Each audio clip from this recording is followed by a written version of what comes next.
대접합니다.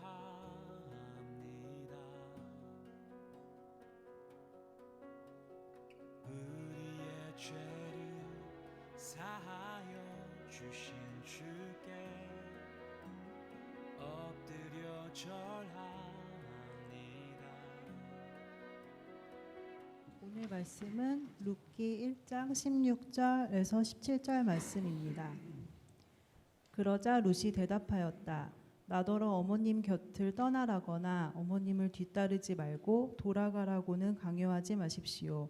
어머님이 가시는 곳에 나도 가고 어머님이 머무르시는 곳에 나도 머무르겠습니다. 어머님의 결례가 내 결례이고 어머님의 하나님이 내 하나님입니다.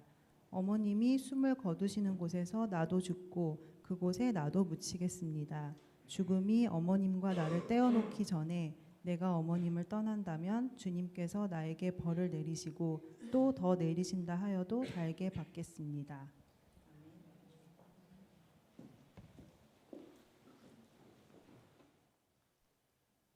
네, 감사합니다.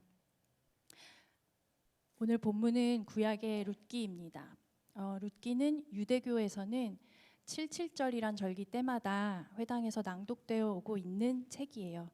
77절이란 유교절, 무교절, 또 초실절 이후 7주가 지난 날을 가리키는데 이 기간이 50일 동안이기 때문에 오순절이라고도 불립니다. 원래 이 77절은 곡식 수확을 기념하는 축제입니다. 그런데 유대 전승에 의하면은 이스라엘 민족이 이집트에서 탈출한 지 50일이 되었을 때 모세가 시내산에 올라가서 하나님으로부터 십계명과 율법을 받았다고 해서 유대인들에게 77절은 율법을 받은 날을 기념하는 절기이기도 합니다. 이런 77절에 유대교에서 룻기를 낭독해온 이유를 두 가지를 들 수 있는데요. 첫째는 룻기의 주인공인 룻이 자신의 고향인 모압 땅을 떠나서 시어머니 나오미를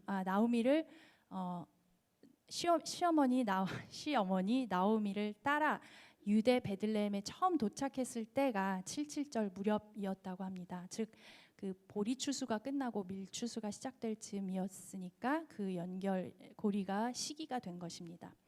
둘째로는 77절에 이스라엘 백성이 하나님께 받은 율법과 룻기에 담긴 핵심 정신이 모두 사랑, 자비, 인애로 집약되는 헤세드이기 때문입니다.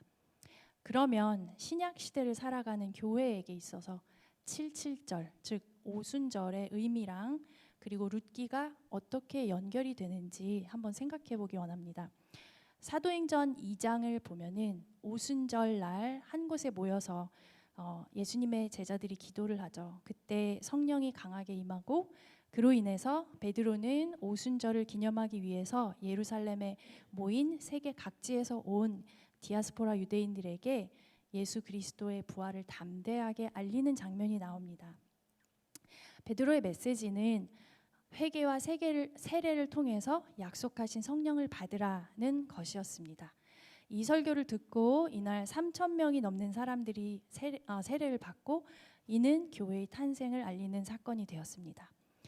예레미야 31장 33절에서 하나님은 자신의 율법을 이제 돌판이 아닌 하나님 백성들의 마음판에 새겨서 하나님은 그들의 하나님이 되고 그들은 하나님의 백성이 될 것이라고 하셨습니다. 그 말씀이 이 오순절에 예루살렘에 모인 사람들에게 이루어진 것이었습니다. 지금 우리는 오순절을 향해 가고 있습니다. 77절에 이스라엘 백성에게 하나님이 시내산에서 율법을 주셨던 것처럼 오순절에 예수님을 믿는 이들에게 하나님이 성령을 주셨습니다. 예수님을 믿는 우리들의 마음에 하나님께서 생명의 법을 새기셔서 우리로 하여금 그 생명의 삶을 살아갈 수 있게 하신 것입니다. 이 생명의 삶을 따른다는 것은 성령을 따르는 삶입니다. 그리고 룻기의 이야기가 바로 이 주제를 담고 있습니다. 그래서 오늘 룻기를 살펴봄으로써 우리는 어떻게 성령을 따르며 살 것인가 이것을 함께 생각해 보기를 원합니다. 오늘 본문은 룻이 시어머니 나오미에게 하는 맹세예요. 여기서 어머님하고 번역을 해놨는데 이 단어가 모두 히브리어로는 그냥 당신입니다. 그래서 본문의 이 어머님을 모두 당신으로 바꿔서 읽으면 의미가 이렇게 요약될 수 있어요.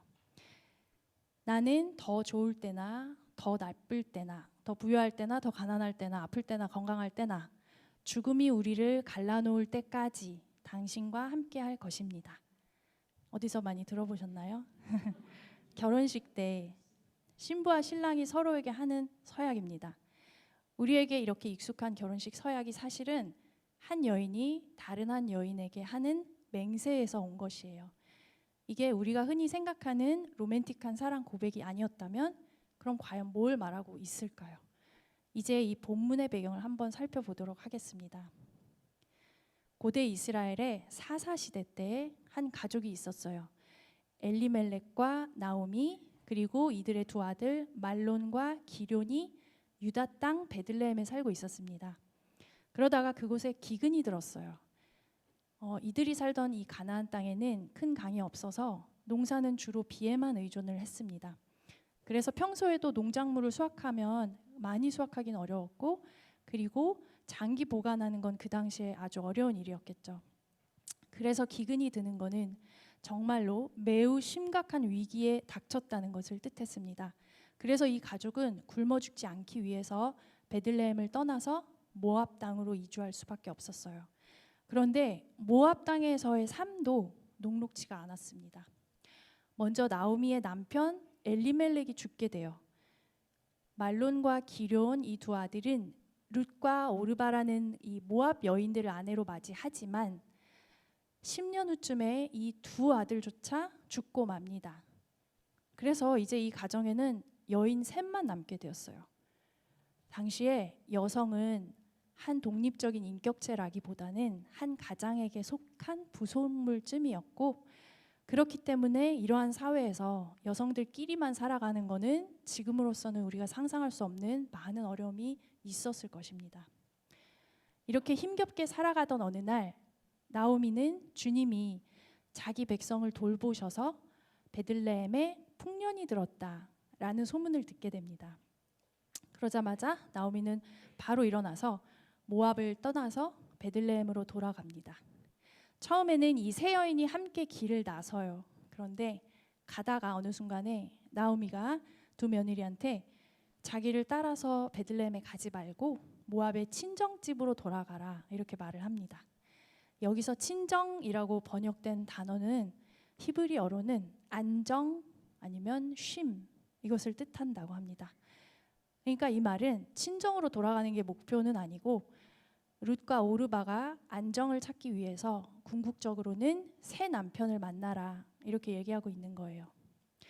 이 나오미의 말에는 당시 사회의 통념이 담겨 있는데 그거는 여성의 안정은 남편을 통해서만 가능하다라는 생각이었습니다. 나오미는 며느리들이 자신을 따라서 베들레헴에 가봤자 새 남편을 만날 가능성이 거의 없고 그래서 이들이 안정을 찾지 못할 것이라고 생각했어요. 그래서 나오미는 며느리들을 돌려보내서 그들이 새 남편을 만나 행복할 수 있도록 축복하는 게 자기가 할 수 있는 가장 최대의 배려였던 겁니다.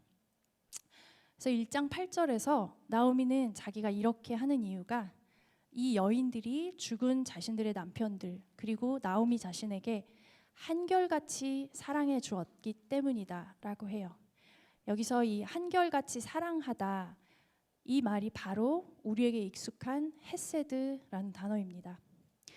나오미는 가족을 잃은 아픔 속에서 힘든 시간을 보냈어요. 근데 그 가운데 한결같이 자신을 위해서 룻과 오르바가 곁에서 베풀어준 헤세드를 그때 떠올렸고 이제는 그들에게 하나님께서 헤세드로 갚아주시기를 기원하고 있는 것입니다.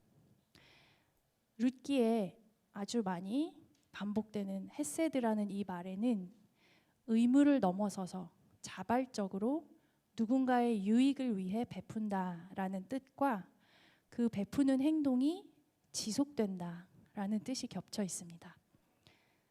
룻과 오르바의 헤세드가 어떤 모양이었는지 정확히 알 수는 없는데 기근을 피해서 타국에 온 한 이스라엘 가족이 겪는 우여곡절 가운데 이들과 함께하면서 분명히 힘이 되었을 것이고요.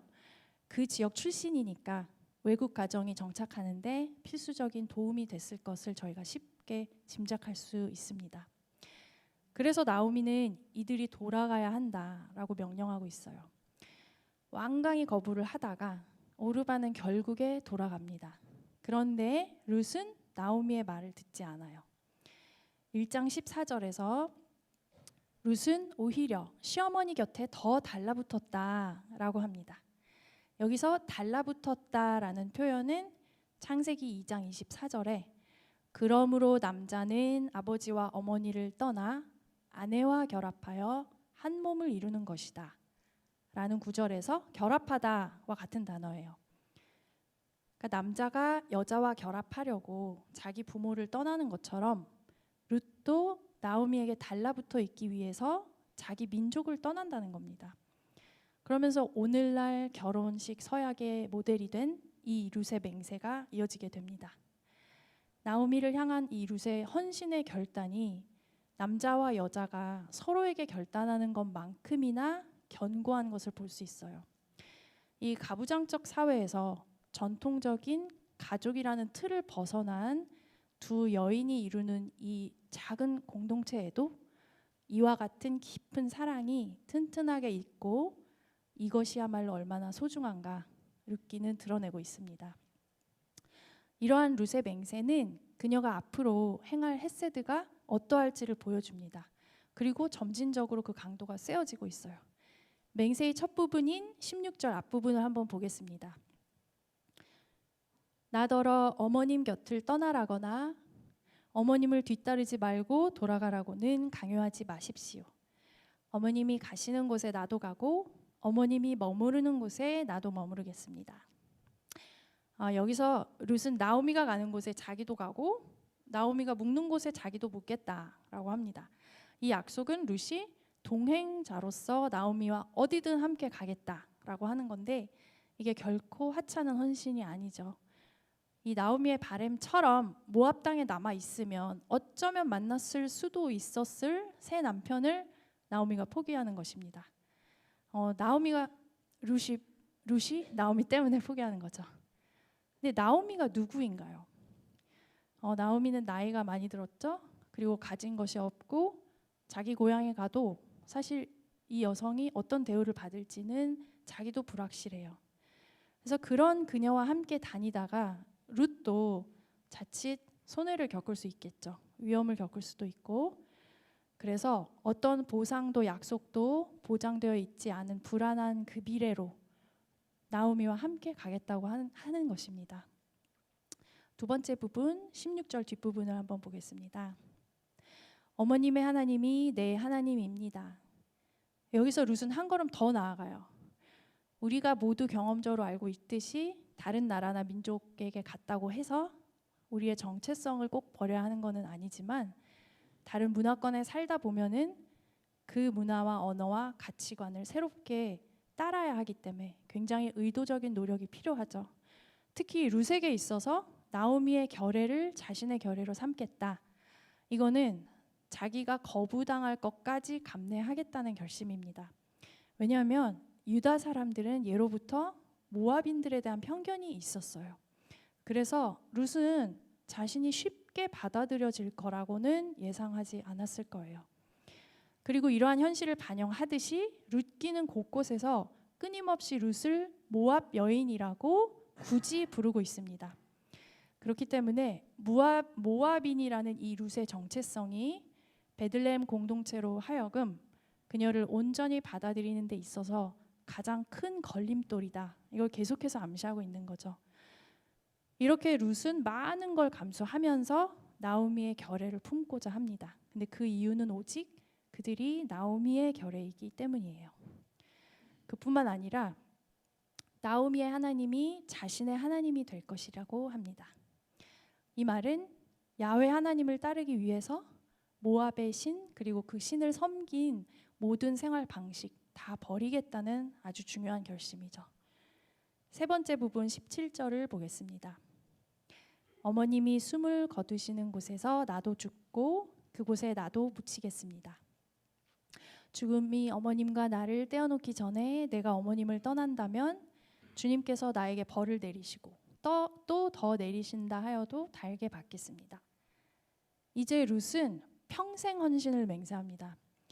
나오미가 죽는 곳에 자기도 죽고 그녀가 묻힌 곳에 자기도 묻히겠다고 합니다. 근데 이 말은 단순히 오랜 시간 함께 하겠다는 것보다는 고대 근동에서는 죽으면 자기 조상 고향에 가서 묻히는 습관이 있었기 때문에 이 말은 이러한 관습조차 거슬러서 고향 땅에 묻히지 않겠다는 것입니다. 어찌 보면은 당시로서는 할 수 있는 최고의 헌신을 뜻하고 있습니다. 마지막으로 룻은 나오미가 죽은 다음에도 베들레헴에 남아서 나오미의 결례와 하나님에게 끝까지 헌신하고 나오미와 함께 묻힐 것이다, 이렇게 맹세를 하죠. 살다가 어떤 일이 벌어져도 결코 나오미의 결례와 하나님을 떠나지 않겠다고 결단하고 있는 겁니다. 룻기의 저자는 이제 룻이 이 결단을 어떻게 실제로 행해 나갈지 보여줘요. 룻은 나오미를 따라 베들레헴에 갔고 아무도 그들을 도와주지 않을 때 룻이 생계를 책임지기 위해서 혼자 보아스라는 사람의 밭에 가서 하루 종일 이삭 줍기 일을 합니다. 보아스는 룻에 대해 이미 들었고 그녀가 나오미에게 보인 그 깊은 헌신에 감동을 받아서 하나님이 룻에게 그대로 갚아주기를 기원한다, 이렇게 말을 해요. 그리고 자기 밭에서 이삭 줍기를 잘 할 수 있도록 배려해줘서 룻이 많은 곡식을 가져갈 수 있게 해줍니다. 룻이 이렇게 추수 기간 동안 매일 보아스 밭에 가서 이삭 줍기를 할 수 있었고 그것으로 인해서 나오미와 살 수 있게 돼요. 결국 룻은 나오미의 친족인 이 보아스와 결혼까지 해서 처음에 결단했던 대로 나오미의 곁에 끝까지 머물고 그녀의 결례와 하나님께 남아있게 됩니다. 자, 이제 지금까지 들으셨을 때 여러분은 룻이 어떤 사람이다 라고 할 수 있으실까요? 사람들은 룻을 희생적이다, 순종적이다, 효심이 깊다, 이렇게 다양한 평가를 하죠. 그러면은 성경에서는 룻을 뭐라고 불렀을까요? 룻기의 저자가 보아스의 입을 빌려서 룻을 에셋 하일이다, 이렇게 불렀어요. 이 에셋 하일은 히브리어인데 하일은 용맹, 힘, 재력, 또 용사를 뜻합니다. 그리고 에셋은 아내 또는 여자란 말인데요. 그렇기 때문에 에셋 하일을 붙여보면은 용감한 여인이 됩니다. 근데 좀 이상하죠? 왜 룻을 우리가 흔히 알듯이 효부 또는 착한 여자라고 부른다기보다 하필 용감한 여인이라고 불렀는지 궁금해집니다. 이 이유는 룻이 행한 헤세드 때문이에요. 나오미를 향한 룻의 헤세드를 한마디로 표현해 본다면 희망이 없어 보이는 사람에게 희망이 보이지 않는 곳에서 한결같은 사랑을 베푼 것이죠. 그래서 저희가 아까 보았지만 룻은 나오미에게 어떤 희망이 보여서 혹은 베들레헴에 가면 자신에게 어떤 새로운 희망이 생길 것 같아서 함께한 게 아니었어요. 룻은 나오미와 달리 희망을 남편에게 걸지 않았습니다. 오히려 아무 희망 없는 나오미와 함께하는 것 자체에 희망을 겁니다. 그리고 그게 굉장히 많은 용기를 필요로 한 것을 저희가 봤습니다. 여러분은 사랑을 행하기 위해서 어떤 용기를 내어본 경험이 있으시겠죠? 저는 굉장히 사소한데 저에게 잊지 못할 사랑에 대한 기억이 하나 있습니다. 제가 아주 오래전에 한 교회를 다녔는데 거기서는 주일 예배 모임 후에 다 같이 예배당에 모여서 점심을 먹었어요. 근데 제가 첫째를 낳자마자 돌아갔는데 같이 먹을 수가 없게 됐어요. 그래서 아이를 수유해야 되기 때문에 따로 방에 들어가서 혼자서 밥을 먹고는 했습니다. 근데 그 방에서는 유리창이 있었는데 그 유리창은 꼭 예배당이 쫙 보였어요. 그리고 제가 밥을 혼자 먹는데 다른 분들은 다 너무 맛있게 즐겁게 드시고 있는 게 되게 부러웠어요. 근데 어느 날 한 자매가 저한테 왔어요. 그래서 제 옆에서 저와 함께 제가 끝까지 먹을 때까지 계셔주시고 저희 첫째도 같이 봐주시고 하면서 있어주셨어요. 근데 그 주만이 아니고 이분이 계속해서 오시는 거예요. 그래서 저는 당시 잠이 너무 부족하니까 같이 있어도 굉장히 불평, 불만, 짜증으로 가득 찼던 걸로 기억합니다. 근데 이분은 다른 많은 분들과 함께 굉장히 은혜롭고 좋은 시간을 보낼 수 있었는데 충분히. 근데 꽤 오랫동안 그 골방에 있는 저를 보러 와주신 거예요. 제가 그때 심신이 많이 지쳐 있었기 때문에 그렇게 누군가 저를 기억하고 또 옆에 있어주려고 왔다는 것 자체만으로 저는 굉장히 힘을 얻었고 그 방 자체가 저에게 소외되는 공간이 아니라 힘이 되고 쉼이 되는 공간으로 자리 잡았습니다. 이게 정말 사소하고 작은 사랑의 행동인데요. 그렇게 작은 일이 제가 이렇게 오랫동안 기억이 나는 이유는 그분이 자기가 마땅히 누릴 것들을 자발적으로 내려놓고 그렇게 왔던 것 자체, 그 용기가 제 마음에 어떤 파장을 계속해서 일으키기 때문인 것 같아요. 이렇게 아무리 사소해 보여도 사랑은 그것을 베푸는 사람의 용기를 필요로 할 수밖에 없습니다. 왜냐하면 사랑의 본질 자체가 내가 얻을 유익 때문에 상대랑 함께 한다는 게 아니고 상대에게 내가 유익이 되어주기 위해서 그 외의 다른 것들을 조금씩 내려놓는 행위이기 때문입니다. 그리고 룻이 보여준 이 헤세드는 주변을 전염시켜요. 이 룻의 헤세드를 통해서 먼저 나오미가 서서히 변합니다. 남편과 아들들을 모두 잃고서 베들레헴으로 돌아갈 때는 나오미는 하나님이 자신을 치셨다고 했어요. 아무런 희망도 안 보였으니까요. 그런데 자신의 곁에서 꾸준히 성실하게 자신의 결단을 지켜내는 룻의 행동을 보면서 그 배후에 있는 하나님의 섭리를 발견을 합니다. 그러면서 나오미는 서서히 절망감 그리고 무기력에서 빠져나와요. 그리고 마침내 룻에게 자기가 안정을 주려고 어떤 방법을 주도적으로 모색하게 되기도 해요. 보아스를 한번 볼게요. 룻이 자기 밭에서 이삭 줍기를 하도록 허락했던 보아스는 룻의 헤세드를 주목하게 되고 그 또한 점차 따라갑니다. 룻을 자신의 공동체 안에 들어올 수 있도록 배려해주고 나오미를 보살피는 일에도 동참을 해요. 그가 하는 행동으로 인해서 그의 일꾼들도 룻을 존중하고 모압 여성에 대한 편견이 분명히 있었을 그 마을 공동체도 결국에는 룻을 자신들의 한 일원으로 받아들이기에 이릅니다. 그런데 이 룻기에는 하나님이 직접 나타나셔서 말씀하는 장면이 없어요.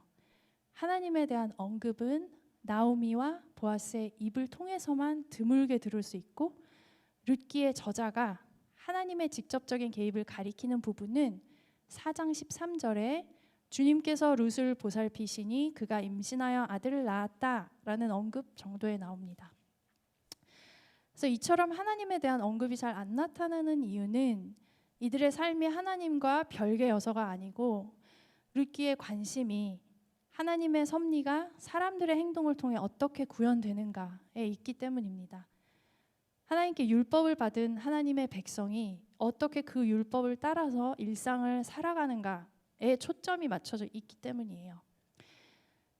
많은 역경을 겪어낸 여인과 그녀를 지탱하려는 다른 여인이 서로를 위해 하는 행동을 통해서 룻기는 하나님의 사랑을 드러냅니다. 그리고 이들이 몸담고 있던 공동체는 또 어떤가요? 그곳 주민들은 과부와 이방 여인과 같은 힘없는 사람들이 살아갈 수 있게 하는 율법을 지켜냈습니다. 이삭 줍기 또는 가난한 친척의 땅을 대신 사주는 유산 무르기 등의 법을 이들은 지켰어요. 그러한 공동체에 기댈 수 있었기 때문에 이 여인들의 무너졌던 삶이 다시 일으켜지는 것을 룻기는 보여주고 있습니다. 그리고 바로 이 점에서 룻기는 사사기와 대조를 이룹니다. 룻기는 이야기의 첫 부분에 사사시대라고 배경을 알리면서 시작을 하는데요. 룻기 앞에 오는 사사기는 그 시대가 얼마나 혼란스럽고 폭력이 난무했는지 드러내는데 사사기의 저자는 그 시대를 가리켜서 모두가 자기 눈에 옳은 대로 행한다라고 평가했습니다. 다시 말해서 모든 사람들이 자기의 욕망이 이끄는 대로 아무런 제어 없이 행했다는 것입니다. 그래서 사사시대는 힘이 있는 사람들이 자기 이익을 위해서 힘없는 사람을 억압하는 사회가 되어가고, 결국에는 사사기 후반에 가면은 가장 약자인 여성들이 유린당하는 사건들이 등장하게 돼요. 하나님의 율법이 이렇게 무시되는 곳에서는 아무리 사사와 같은 영웅들이 세워지고 등장을 해도 희망이 보이지 않고 전쟁과 갈등이 끊이지 않습니다. 그런데 같은 어두운 시대라 하더라도 하나님의 율법을 일상에서 지켜내는 사람들이 서로를 돕고 사는 베들레헴의 이 마을에는 힘없는 사람들의 삶이 오히려 회복되어 가고 있었습니다. 그러한 곳이야말로 희망이 있는 세상이고 생명을 창조하는 하나님이 드러나는 세상이다. 이렇게 룻기는 그리고 있어요. 이제 우리의 삶을 보겠습니다. 하나님의 헤세드로 우리는 죽음을 향해 가던 길에서 건짐을 받아서 생명을 향해 가는 삶으로 옮겨졌습니다. 예전에는 하나님과 상관이 없는 우리들이었지만 이제는 하나님의 백성이 됐습니다. 예레미야서에서 하나님이 말씀하셨던 우리들의 마음에 새기신 법은 다름 아닌 사랑의 법입니다. 그래서 하나님 백성이라는 이 새로운 정체성에 맞게 살아가는 것은 우리 마음에 하나님이 새기신 사랑의 법을 따르는 것입니다. 이 용감한 여인인 룻의 이야기를 통해서 세 가지를 우리 삶에 적용했으면 좋겠어요. 첫째는 우리가 모두 내가 편안한 만큼, 내가 불편하지 않을 정도까지만으로 사랑을 제한하지 않으면 좋겠습니다. 그것은 성경에서 말하는 헤세드는 분명히 아닌 것 같아요. 왜냐하면 사랑은 용기를 요구한다고 그 자체에 내포되어 있어요. 그래서 아무리 작은 용기더라도 어느 정도의 두려움은 감수하게 되어 있습니다. 상대를 위해서 나의 유익을 조금씩 내려놓는, 손해를 두려워하지 않는 용기를 가지고 사랑을 더욱 행해 나가기 원합니다. 둘째로는 사랑을 베풀 대상에 차별을 두지 않기를 바랍니다. 룻은 부부 사이에나 기대해 볼 수 있는 그 헌신을 자기에게 아무것도 해줄 수 없는 나오미에게 베풀었고, 그녀의 삶에 자신의 삶을 접붙이죠. 보아스는 공동체의 중심 인물이면서 가장 주변부에 있는 룻과 자신을 동일시합니다. 우리는 다 다른 사람들이고 그만큼 가치관도 다양해요. 자신의 가치관이 존중받는 것은 중요하지만 그것이 사람에 대한 차별까지 합리화할 수는 없습니다.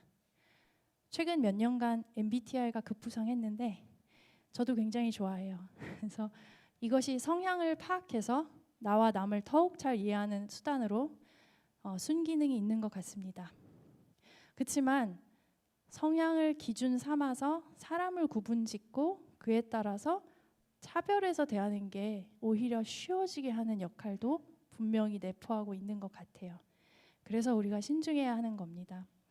하나님의 사랑은 차별이 없으십니다. 그런 사랑을 받아서 하나님의 백성이 된 우리이기 때문에 사람들을 어떠한 방식으로든 구분지어서 사랑을 줄 대상 그리고 주지 않을 대상으로 나누는 것을 경계해야 합니다. 셋째로, 지금 우리가 살아가는 사회에서 어려움을 겪는 이웃들을 돌아보고 함께 돕는 교회가 되기를 원합니다. 레위기 19장 34절을 보면은 너희와 함께 사는 그 외국인 나그네를 너희의 본토인처럼 여기고 그를 너희의 몸과 같이 사랑하여라. 너희도 이집트 땅에서 살 때에는 외국인 나그네 신세였다.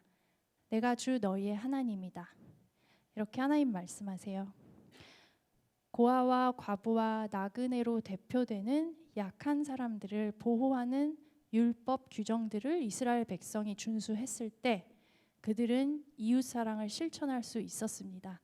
그리고 그렇게 약자를 보호하는 이유는 이스라엘 백성도 과거에는 이집트에서 나그네로 살았기 때문이라고 하는 것입니다. 우리도 대부분은 고국을 떠나서 타국에 살고 있는 사람들인데 저희가 외국인으로 살아가는 경험도 그렇긴 하지만 크리스찬은 누구나 이 땅에서는 인간의 실존 자체가 나그네다라는 인식을 가지고 사는 자들입니다. 그렇기 때문에 우리는 우리가 사는 사회에서 의지할 곳이 없는 분들을 돌아보고 돕는 일로 분명히 부르심을 받았습니다. 이제 이야기를 마무리할게요. 저희가 처음에 가졌던 질문, 성령을 따라가는 삶을 어떻게 살 것인가, 이걸 다시 한번 생각해 보기 원합니다. 성령을 따르는 삶은 하나님의 사랑을 따르는 삶입니다. 하나님의 사랑이 우리의 행동을 통해 구현이 될 때 하나님을 사랑한다는 고백이 온전해집니다. 하나님의 헤세드가 룻과 나오미와 보아스의 삶으로 구체화돼서 서로를 일으켰던 것처럼 우리도 용기 내서 하나님의 사랑을 저희의 일상에서 구체화해서 서로를 일으켜 세우고 또 이웃들의 삶을 일으키는 생명력 있는 공동체가 되어가기를 바랍니다. 함께 이것을 놓고 기도하겠습니다. 우리 모두 사랑을 행하는 데 필요한 용기를 구하기 원합니다. 그동안 망설인 게 있었다면 우리가 어떤 것 때문에 두려워했는지 오늘 이 시간 깨닫게 해주시고 우리에게 헤세드를 베풀어 주시는 주님을 더욱 신뢰할 수 있게 해주시기를 기도합시다. 주님의 사랑을 의지해서 우리가 더욱 용기 있게 사랑을 행해 나갈 수 있게 해주시기를 다 함께 기도하시겠습니다.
하나님 아버지 감사합니다.